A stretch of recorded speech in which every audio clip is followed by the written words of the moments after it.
भगवान मन की ले रहे, देखे तो सही। बोले क्या? बोले नहीं नहीं प्रभु, मुझे विवाह के चक्कर में नहीं पड़ना, मुझे तो भजन करना है। बोले देखो अब वैसे तुम्हारी इच्छा है, बल्कि मैंने तुम्हारे लिए बड़ी सुशील कन्या देखी, विवाह पक्का भी कर लिया, अब तुम मना कर रहे तो बात गलत है। गर्दन ऋषि बोले कि प्रभु वैसे तो कोई इच्छा नहीं थी, लेकिन जब तुम ज्यादा ही कह रहे हो और जब विवाह पक्का कर ही आए, बात कर ही आए, तो भला तुम्हारी बात तो फिर कैसे टाल सकते? विवाह कर। उधर मनु महाराज, शंभु मनु और शतरूपा, जिनते भई हर सृष्टि। मनु महाराज की पत्नी का नाम था शतरूपा, उनकी 3 कन्याएं थी और 2 देहूति, आकुति और प्रसूति, और 2 पुत्र थे, उत्तान और प्रिय। तो देहूति मैया से कर्दम ऋषि का विवाह पक्का था। तो कर्दम ऋषि बोले कि विवाह तो कर लूंगा, लेकिन प्रभु एक शर्त है मेरी। बोले क्या? कि आपको साक्षात मेरे घर पुत्र बन करके आना। भगवान ने कहा जो भक्त मेरे लिए जीवन बिता देता है भजन के लिए, अगर मुझे उसके लिए पुत्र बनना पड़े तो मंजूर है। मैं वचन देता हूँ कि तुम्हारे यहाँ पुत्र बन करके। आज विवाह बारात लेकर के कर्दम ऋषि पहुंच गए। उधर मनु महाराज को भगवान ने आदेश कर दिया और अपनी पुत्री का विवाह कर्दम ऋषि के साथ किया। जैसे हाथ कन्यादान करने जा रहे थे ना, तो कर्दम ऋषि ने रोक दिया। बोले मेरी पहले शर्त सुनो, उसके बाद मैं तुम्हारी कन्या को पत्नी रूप में स्वीकार। कि जब मेरे घर एक पुत्र आ जाएगा, उसके बाद मैं घर को छोड़ करके जंगल में, अगर इतना मंजूर है अपनी कन्या से पूछो तो मैं तुम्हारी कन्या के साथ विवाह। देहूति मैया ने कह दिया मुझे स्वीकार है। आज प्रेमपूर्वक मैया देहूति का और कर्दम ऋषि का विवाह हुआ। अब कोई महल तो मेला तो है नहीं ऋषि, पहले ऋषियों के साथ विवाह करते थे अपनी अपनी कन्या। आज करके एक टूटी सी झोपड़ी पड़ी थी, एक तरफ झोपड़ी में अंदर थोड़ी सी जगह थी, एक तरफ सर्प रहते थे, एक तरफ चूहा रहते थे, ऊपर एक तरफ बरैया रहती थी, एक तरफ बिच्छू रहते थे, एक तरफ चिड़ियाओं के घोंसले थे। देवी मेरी तो यही कुटिया है, यही मेरा घर है। तब प्रभु घर है, लेकिन ये बताओ तुम कहाँ रहते हो? भाई ये तो जगह इन्होंने घेर रखी है। देखिए क्या करूं, ये समय में ये सोचते कि ये घर हमारा, ये तो रहने दो, मेरे से क्या अंतर पड़ता है। बोले तो आप कहाँ रहते हो? ताकि वो सामने 1.5 फुट का आसन दिख रहा है ना, बस वही मुझे काफी है। जैसे इतना कहा देहूति मैया के आंखों से आंसू आ गए। धन्य हूं मैं जो मुझे इतना संतोषी पति मिला, जिसको चिंता ही नहीं 1.5 फुट के आसन पर रहता है।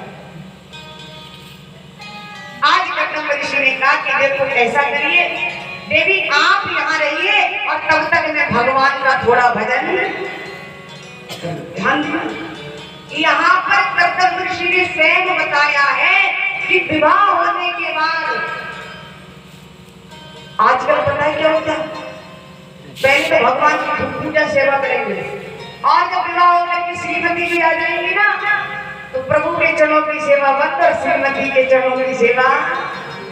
लेकिन ध्यान देना, लेकिन यहाँ स्वयं बताया कर्दम ऋषि ने कि कितना भी तुम्हारा विवाह हो जाए, गृहस्थ आश्रम में इस प्रकार से जीना चाहिए। सर्वप्रथम भगवान का भजन करना चाहिए। आज पत्नी को नहीं देखा, कहाँ पत्नी समाधि, और जैसे समाधि में बैठे तो समाधि 1-2 वर्ष की नहीं लगी, 40,000 वर्ष की समाधि। अब देखिए विचार करिए कि घर में नई बहू आए तो उसको क्या पता कहाँ नमक रखा है, कहाँ मिर्च, कहाँ तेल, कहाँ क्या है, और उनके घर में तो कुछ था ही नहीं। देहूति मैया अपने पति की सेवा करती है और कहीं जाती है। वर्णन तो ऐसा आता है कि कर्दम ऋषि के शरीर से दीमक लग गई, गीला कपड़ा लेती हैं और पूरे शरीर को पोंछ देती हैं। कभी फल मिल जाता है तो फल खा लेती हैं, कभी सूखे पत्ते मिल जाते हैं ना वृक्ष के तो वो खा करके पानी पी लेती हैं, और कुछ समय तो ऐसे वायु का आहार करके देवहूति मैया ने अपना जीवन। अब विचार करिए कि अगर देवहूति मैया चाहती तो अपने मायके नहीं जा सकती थी, राजा की बेटी थी, और अगर मायके भी नहीं जाती तो सूचना पहुंचा देती ना मनु महाराज को, तो अनाज की गाड़ियां आ जाती। देखिए माताओं को बहुत सुंदर बताया, विवाह के बाद माताओं का पति ही परमेश्वर होता है। अगर आदि है तो आदि में ही गुजारा करो, मायके में। और मैं नहीं कहती ऐसा भागवत कथा है। देवहूति मैया गई नहीं अपने पति को छोड़, रामचरितमानस में बताया। देखिए जब जानकी मैया वन में गई थी ना, तो लिखा है कि अनुसुईया के पद गई सीता, अत्रि मुनि के आश्रम पर होकर के गए थे राम जी, तो मां अनुसुईया के चरणों को स्पर्श किया मैया सीता ने, जगत की जननी ने सती के चरणों को छुआ। तो पूछा मैया ये बताइए कि नारी जाति का धर्म क्या है, नारी जाति को क्या करना चाहिए, किसका व्रत करें? तो अनुसुईया मैया ने कितना सुंदर जवाब दिया था कि नारी जाति का एक ही धर्म, एक ही व्रत, एक ही नियम है, और कोई व्रत और नियम कि एक ही धर्म एक व्रत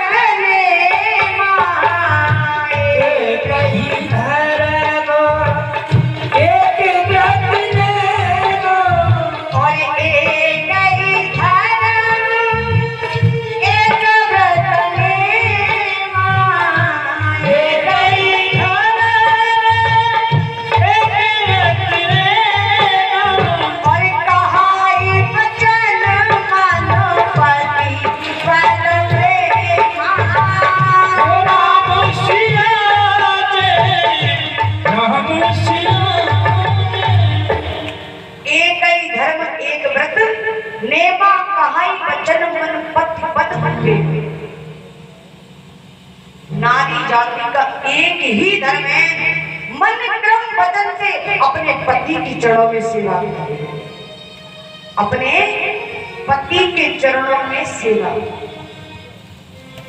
देखिए यहाँ तक ये भी कहती है कि जो माता अपने पति का सम्मान नहीं करती और भागवत कथा यज्ञ आदि में सम्मिलित होती है तो कोई फायदा नहीं, क्योंकि नारी जाति का सबसे ज्यादा हित करने वाला यदि कोई है तो राम।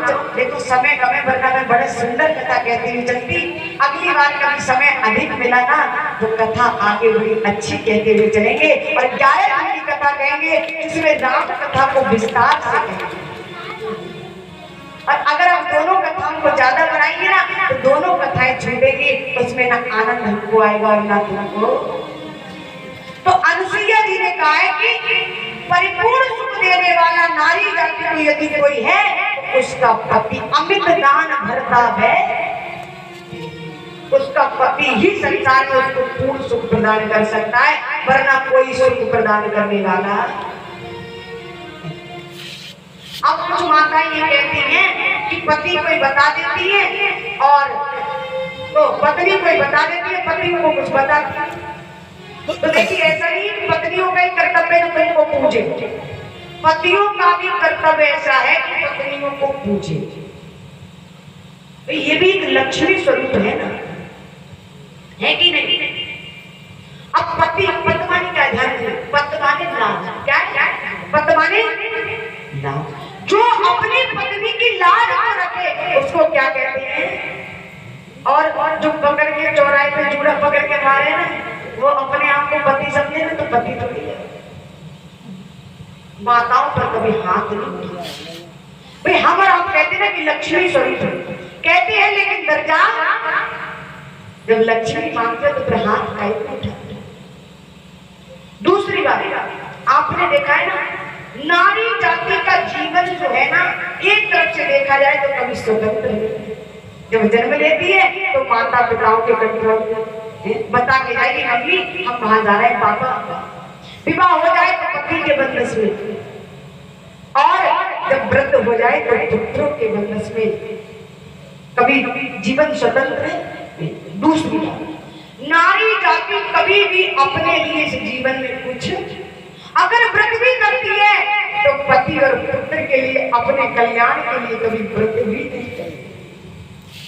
कोई साधु संत ज्योतिष आ जाए उससे पूछेंगी प्रभु ना जाने क्यों हमारे पति पे बड़ा संकट है, तो उन्होंने कह दिया कि तुम्हारे पति पे 7.5 चल रही है और शनिदेव का व्रत रखो।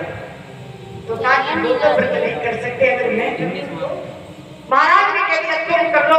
अब विचार करिए जो पत्नी तुम्हारे कल्याण के लिए पूरे पूरे दिन भूखी रहती है, व्रत करती है, ऐसी माताओं को आप हटा साक्षात लक्ष्मी है। इसलिए मैं बार बार निवेदन यही करूंगी कि माताओं को लक्ष्मी का ही जितना माता आपके लिए करती हैं। कुछ लोग मैंने ऐसे देखे कि अगर सब्जी में नमक तेज हो जाए ना तो बड़ा उल्टी सीधी करते हैं। और विचार करिए एक दिन मैया घर से मायके चली जाए तो रोटी सेको, और रोटी सेकते समय ऐसा हो जाए कि फोन आ जाए तो फोन में लग जाओ, रोटी जाए जल है?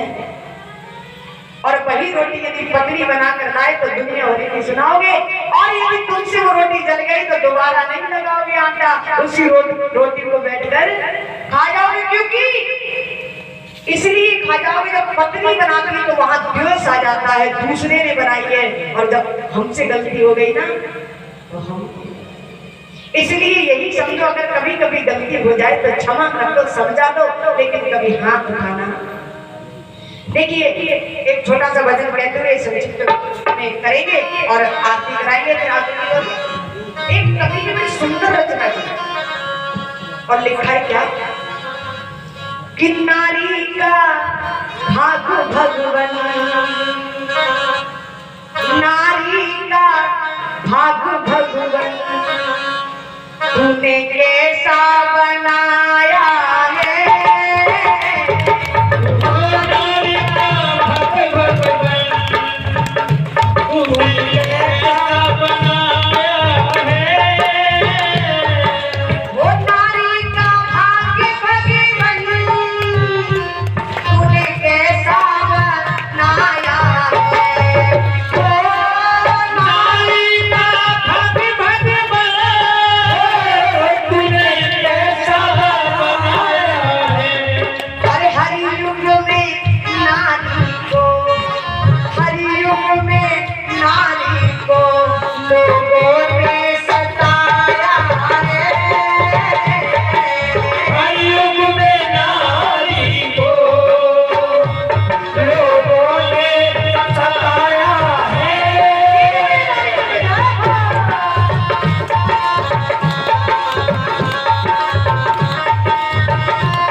उनके पति ने उनको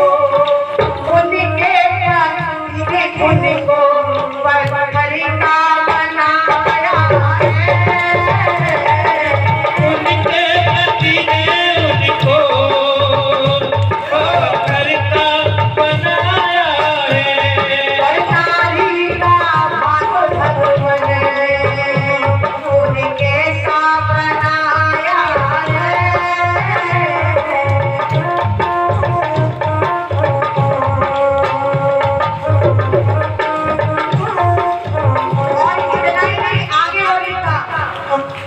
कलयुग में नारी को दहेज में सताया है। कलयुग में नारी को दहेज ने सताया है। हाँ, कलयुग में नारी को दहेज में सताया है। और उनके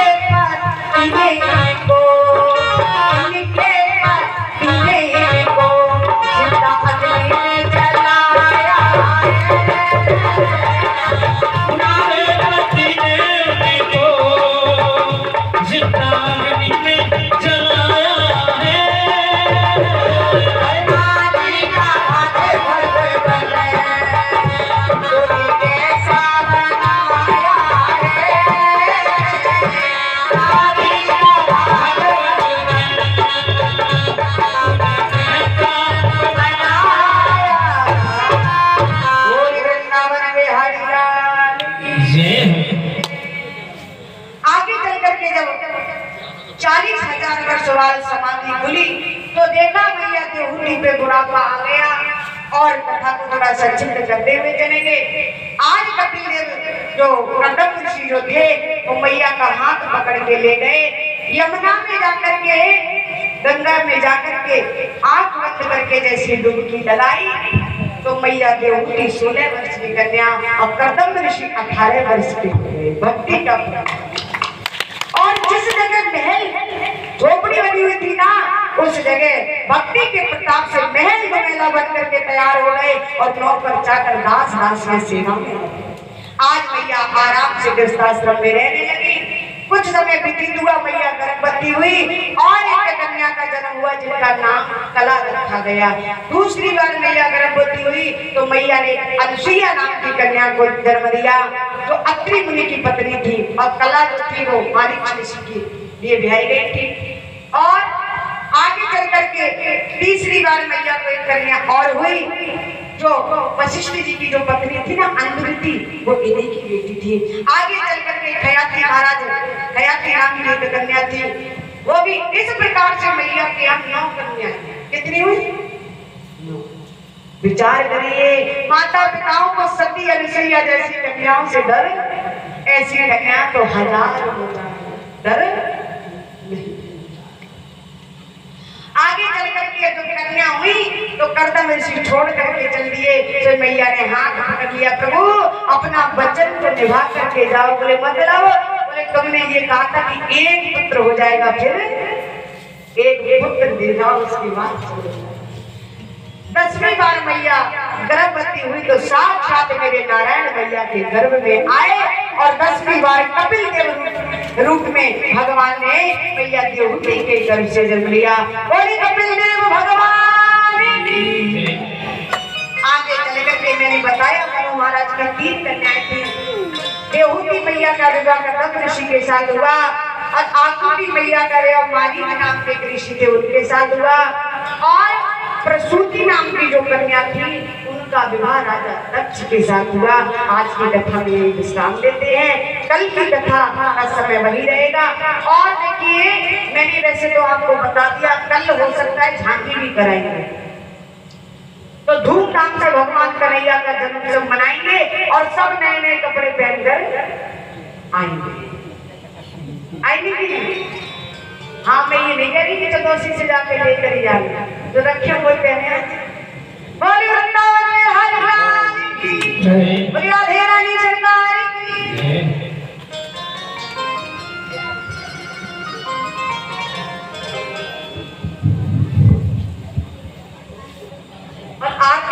आगे ही जाएंगे, सब बैठे रहे भी थोड़ी देर और।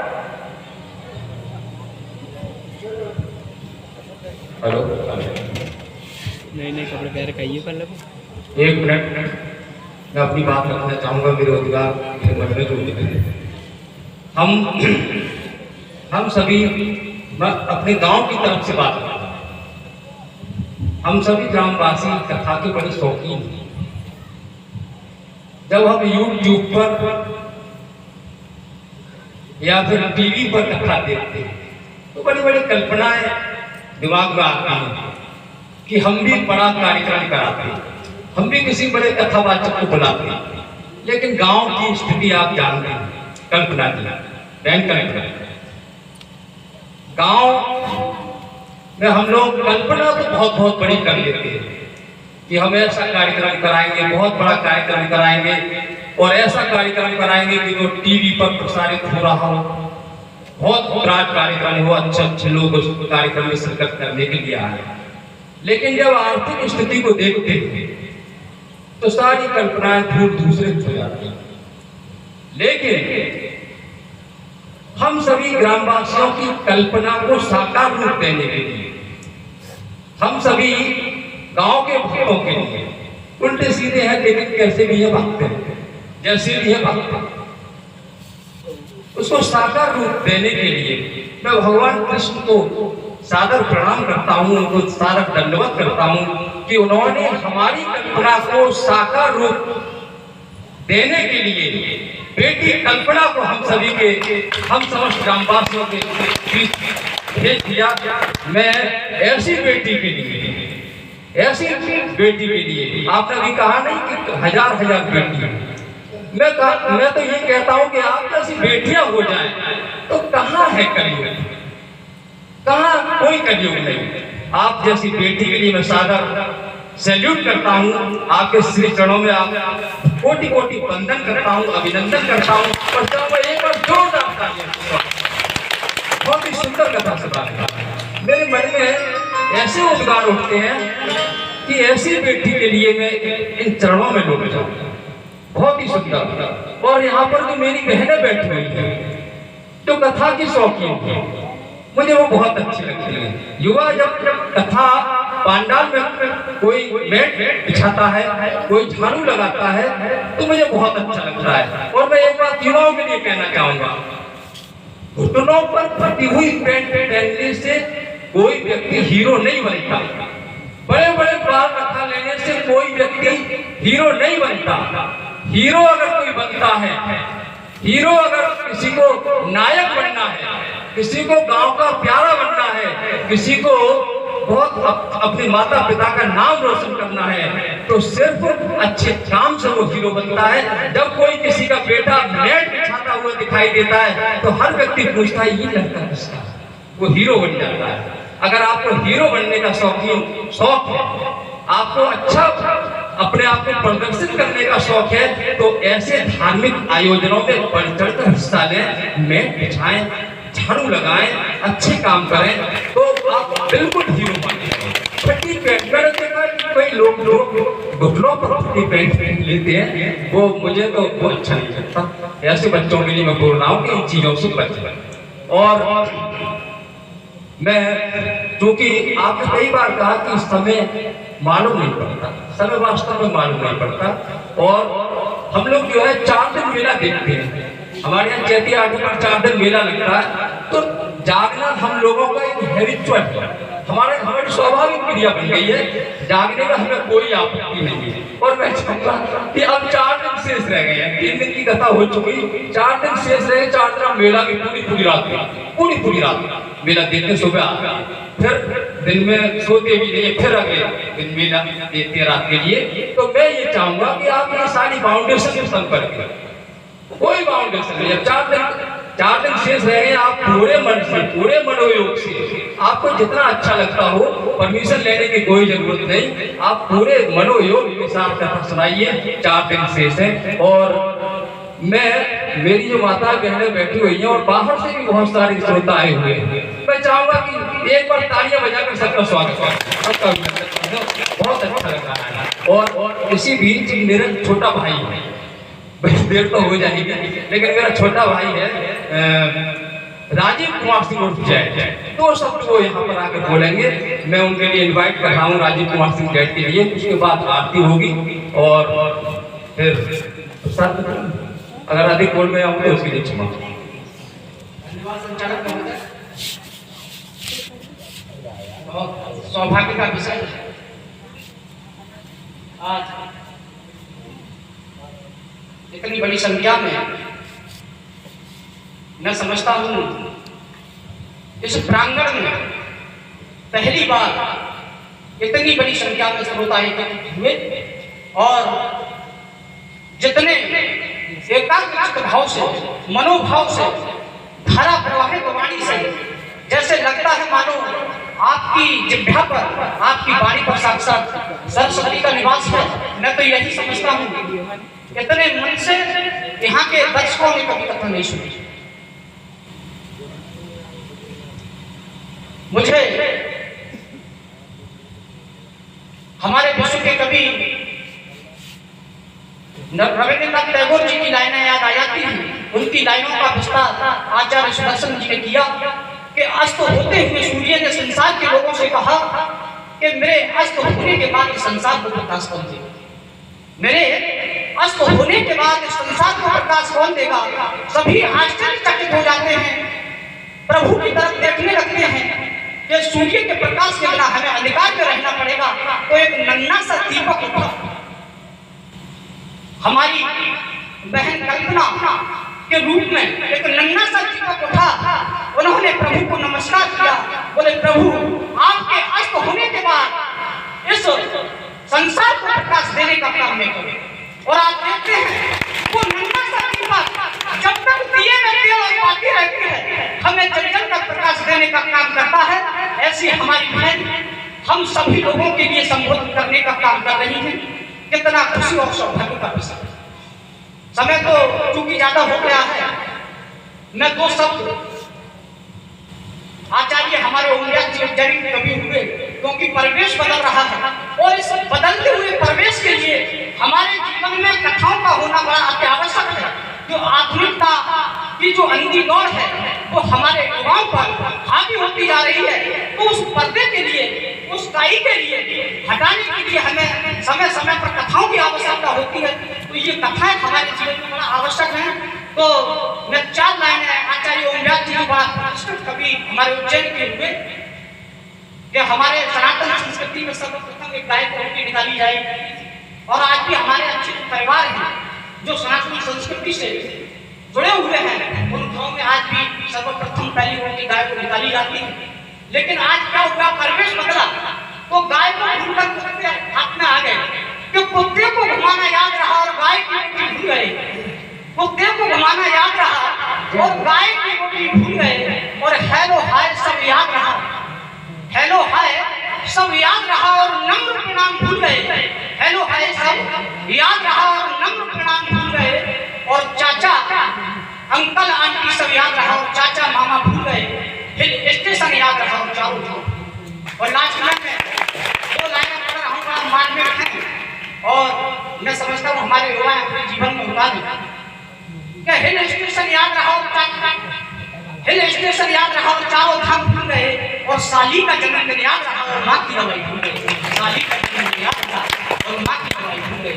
तो इन्हीं चीजों को याद दिलाने के लिए समय समय पर हमारे जीवन में कथाओं का होना बहुत जरूरी है। और बहन कल्पना जी के बारे में जितनी तारीफ की जाए, धन्य है पिता जिन्होंने हमारी ऐसी बेटी को जन्म दिया, कितने सौभाग्यशाली हैं। तो हम सभी लोगों के लिए अपने एकाग्र भाव से, ना कोई एक्टिंग है ना कुछ है, एकाग्र भाव से उस परम पिता परमात्मा से मिलाने का काम करें। ऐसी बहन के लिए एक बार जोरदार तालियों से स्वागत। और पर बैठे शास्त्रीय संगीत के धनी भाई भीष्मपाल जी, हमारे बाबा श्री वीरपाल सिंह जी, जितनी तारीफ की जाए उतनी कम। आज इन्हीं के वजह से हम सब लोगों का जीवन मैं समझता हूँ कि धन्य हो जाएगा। ना तो इन्होंने ये पीड़ा उठाया होता, बहन कल्पना जी के सामने में नहीं पहुंचे होते तो शायद ये कथा या होना स्वाभाविक नहीं होता। तो मैं चाहूंगा एक बार इन कलाकारों के लिए भी एक जोरदार तालियों से स्वागत। धन्यवाद, समय का अभाव है। जय श्री राम, जय श्री राम।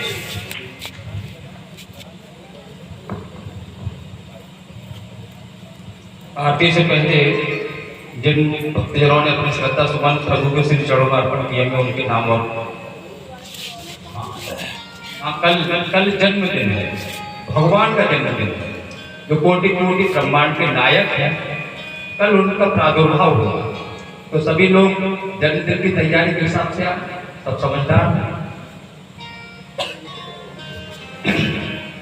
आज की पावन पवित्र कथा में जिन भक्तों ने श्रद्धा सुमन यहाँ पर समर्पित किए, मैं उनके नाम पुकार रहा हूँ। 101 रुपये श्री केदार सिंह जाटक, मोहल्ला पूर्वी। 501 रुपये श्री राजेश मिश्रा जी। 51 रुपये श्री वीरेंद्र गोविंद। 251 रुपये श्री कल्याण दास गुप्ता जी। भगवान की कथा में अर्पण कर रहे हैं। भगवान सभी का कल्याण करें, सभी को सुखी संपन्न रखें। और 201 रुपये श्री मनजीत सिंह, मोहल्ला हवेली। 501 रुपये श्री नवनीत गुप्ता जी। 101 रुपये श्री पप्पन सिंह, मोहल्ला होली। 21 रुपये श्री बंटी विंदास वाल्मीकि, मोहल्ला पश्चिमी। 20 रुपये सोहनी शानवी, जो लालू जी की बेटियां। 101 रुपये श्री इंदल मिस्त्री साहब। 50 रुपये श्री मन्नू शर्मा जी, कृष्णपाल शर्मा जी। 10 रुपये श्री उदित झा। 10 रुपये ऋतिक झा। 10 रुपये श्री दीपचंद मौर्य जी। 101 रुपये श्री नत्थू सिंह कठेरिया, मोहल्ला हवेली। 101 रुपये श्री रामवीर वाल्मीकि जी। 11 रुपये श्री बाबूराम वाल्मीकि, सतेती वाली। 101 रुपये श्री छत्रपाल सिंह, मोहल्ला हवेली। 201 रुपये श्री हरपाल सिंह कठेरिया, मोहल्ला हवेली।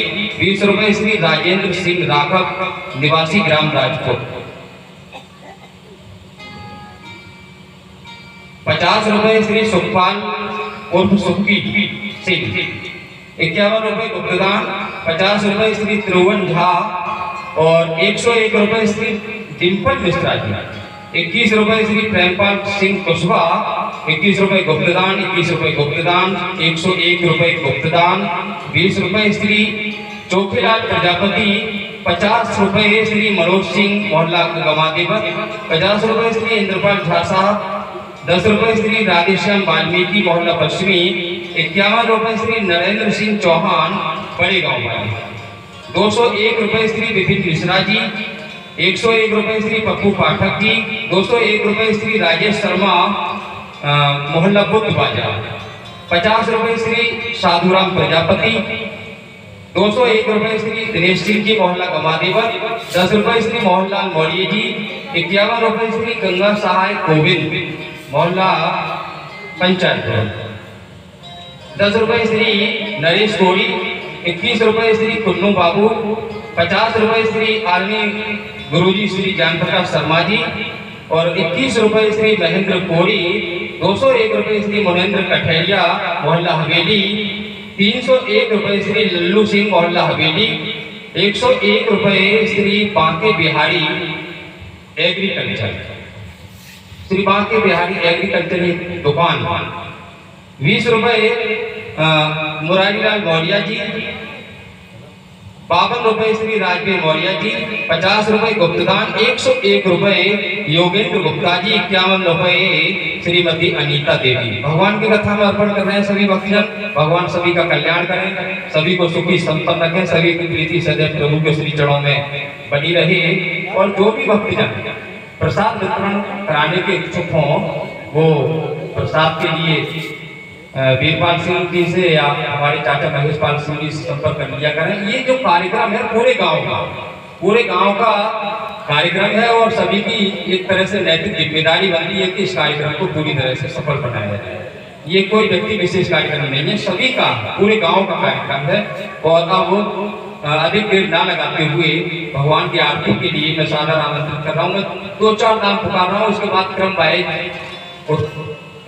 उसमें आरती में सम्मिलित करते जाएंगे। आदरणीय श्री ज्ञान प्रकाश शर्मा गुरुजी, श्री अजय प्रताप सिंह बड़े भाई, श्री संतोष गुप्ता जी, श्री प्रवीण मिश्रा जी, श्री जोगेंद्र सिंह, श्री नवनीत गुप्ता जी, श्री साधुराम प्रजापति। अब मैंने जो नाम पुकार दिए हैं बकाया अपने श्री दिनेश पाल सिंह, हमारे चाचा श्री वो बहुत पीछे बैठे थे, हमारे मार्गदर्शक हैं और इन्हीं के बल पर हम कार्यक्रम कर रहे हैं। हमारे चाचा श्री दिनेश पाल सिंह, मैं आपसे निवेदन कर रहा हूँ राजकुमार से कथा मंच के पास आ जाएं, आप बहुत जल्दी आओ।